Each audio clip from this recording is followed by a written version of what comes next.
Hi, so I'm Andrew Boateng, and today I'm just going to be talking a little bit about some of the experiences I've had and some of the solutions that might sort of go towards tackling some of the experiences. Um, so yeah, just to give you a bit of background. So I came to this platform as a result of an incident that I kind of experienced my son, which happened in June during the lockdown, involving a stop and search situation um, with the police. Since then, lots of things have sort of transpired, and so I've been invited to speak on various advisory groups for the police, and which has led me to doing like loads of different initiatives, some of which already started before the incident took place. So today is really just to talk about some of the solutions that that I feel could go towards stopping these sort of incidences from happening again. So the real problem really lies between sort of young people being sort of stopped and searched under the section 60, you know, or basically it's under section 60. So this has been taking place for many years now, decades. You know, young kids have been stopped and searched sort of disproportionately amongst the Black community, for example. So if you're a young Black kid, you're sort of 4 times more likely to be stopped and searched. So this is really a big issue amongst the community, and it's become the sort of norm at the moment. So you know, you could be on your way to school and you know, you're stopped and searched, we're hearing, on the way back going from school, just on the way to the shops. I've heard some stories recently about some charity organizations doing sort of food bank sort of parcel deliveries during you know, lockdown, and they've had, because it's been like youth-led organizations, they've had kids helping them out, and they've been stopped and searched just doing food bank parcel deliveries, etc., during the COVID period. So I mean, this is one issue that really does need to be tackled. Again, it's about educating you know, people within the police force and the authorities that are sort of, you know, executing these stops and searches sort of disproportionately. So my proposal really is that there's a lot more sort of training, but not just sort of tick box training, because you know, you can just roll out training and people sit there and, like, you know, okay, go through the motions, but do they really take it on board? Is the question. So we do actually need sort of positive change and real change and action. There's some people that you're never ever you're going to reach, because they've been set in their ways for so many years, etc., and they've been doing the same thing, and it goes in one ear and out the other. But then there are others that are sort of just sort of victims of their own sort of environment. You know, they come into a situation, they might enter like sort of a police force or something.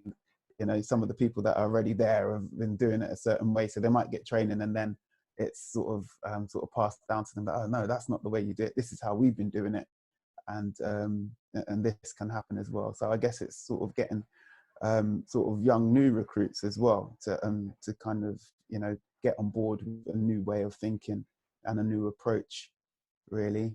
Of course, a lot of sort of people that go into the police force and go out on these sort of stop and search exercises, I know they have targets to hit as well, etc. So sometimes they're being sort of, you know, they're being forced by targets, but it's the approach that you take, really.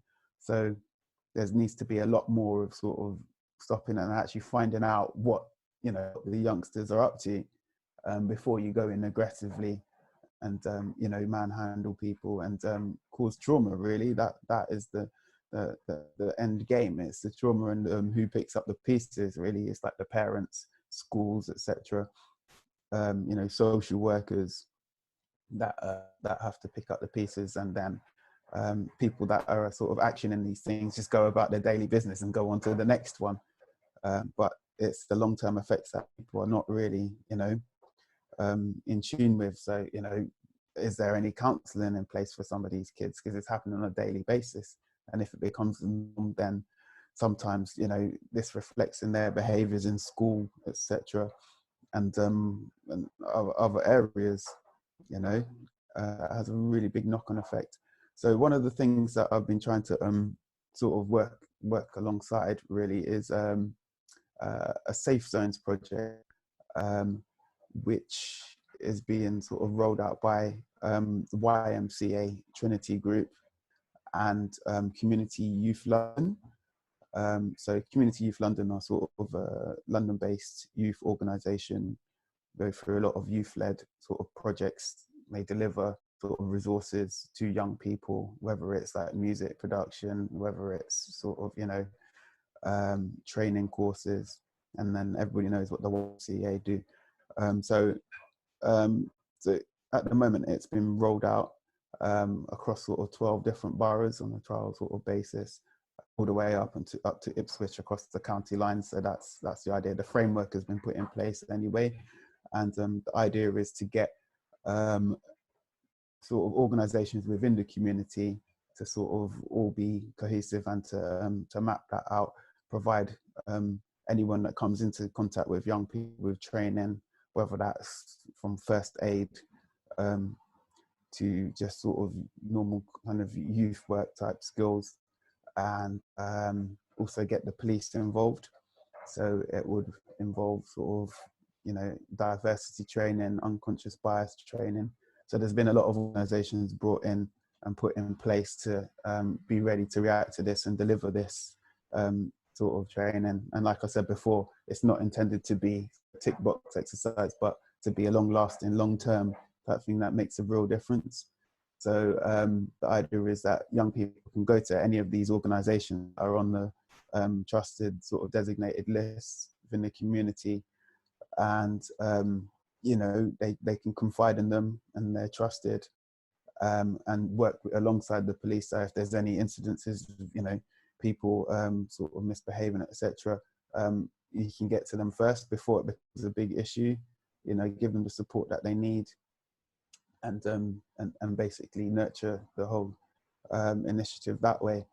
Again, this kind of stuff takes a lot of funding and a lot of sort of buy-in from all the different organisations, which is the main sort of challenge really, is getting everyone to read from the same page. But I guess it will be sort of a mapped out approach where you do have, you know, everyone on the designated list. So if you need this service or you need a different service, you can just go to the, you know, Safe Zones site and you can look this up, and it's already made basically. And that's the idea there with that. Some of the other things that, some other measures been looking at is sort of trying to connect directly with, you know, young people in and around sort of violent crime and search, etc. So, you know, creating sort of media content, etc., that appeals directly to them along across the platforms that they're used to using.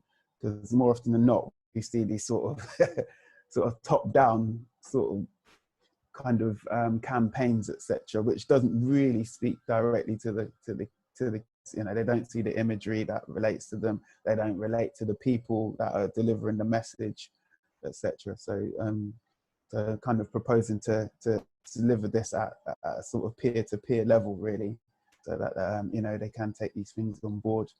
Also, I know the Met is quite sort of being proactive at the moment in trying to what's the word, to recruit more sort of cadets, etc. So I mean, that could be a way you deliver a lot of training as well.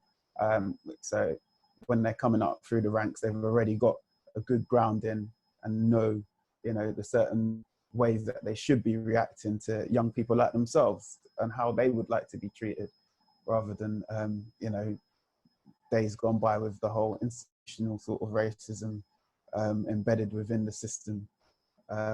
Because at the moment, as we're seeing, when you get all these territorial sort of response units, etc., come into help out certain boroughs and undoing quite a lot of the good work that is going on with the police forces in the local sort of boroughs. Do have a certain mentality when they already arrive on the scene. You do get a lot of sort of pumped up officers expecting, you know, a big drama. You know, they've probably been watching NCIS and all kinds of stuff going, and that's not really the case. You're responding to kids most of the time, who some of them be a bit wayward. They're not all angels, etc. But you know, you have to remember that you are dealing with kids. It's not, you know, high end, you know, serial killers and things like that you're dealing with. So you don't have to come with that amount of force and aggression. So it just makes sense that, you know, the approach is totally different, and that I think comes through education and training.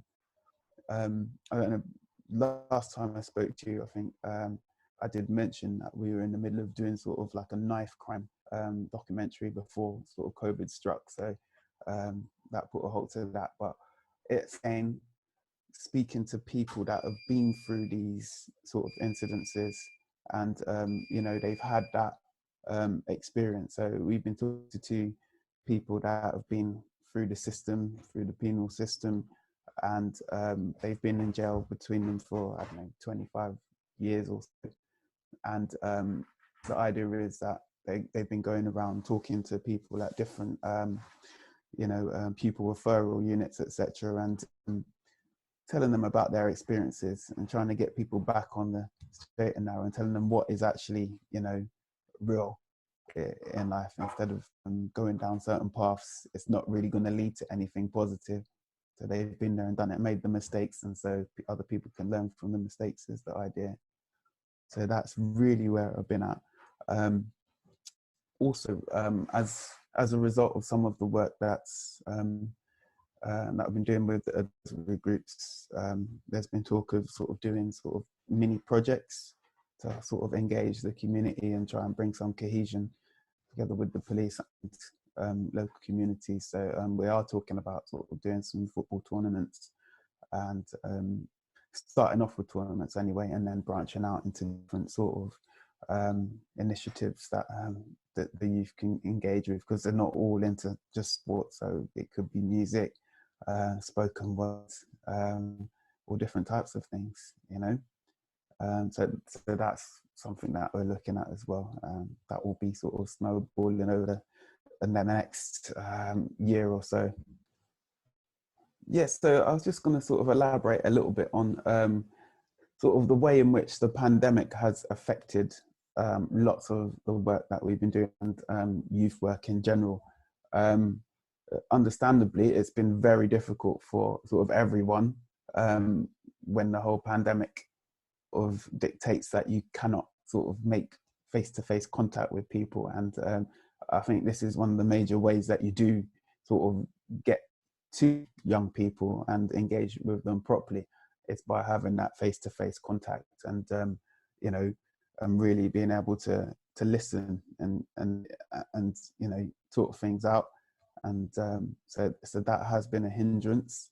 Obviously, during the COVID period, we're still doing online and trying to engage in that way. It's not the same because obviously, you know, sometimes people don't turn their cameras on, or they're not comfortable with, you know, having the audio on, etc. So it's not the same experience, but we're doing what we can. And I guess hopefully in the new year we'll turn a corner, and people can get back to sort of normal interactions. But for the young people, it's, you know, being cooped up indoors, the mental strain of that, not being able to do the usual things that you would do. There's a lot of extra pent up energy. I can't really imagine being a young person. I mean, the way I grew up, etc., and having to stay indoors, not going out to the, you know, to mix with your friends, or if you're even a little bit older, go into the nightclubs and bars, and, you know, if you're at university, the whole kind of freshers fair experience, they didn't get to do that this year, which is, you know, really what you go into these situations for. It's a massive part of the experience, etc. So, I mean, that is difficult. One of the other things that I do is work at a university, so I've seen that firsthand as well. where the kids are having to kind of interact in Zoom breakout rooms and things like that, rather than, you know, go into like a university society event or something, and getting that interaction and exchange in that respect. So I think it is quite difficult, but there are ways that we're getting around it to make the best of a bad situation, really.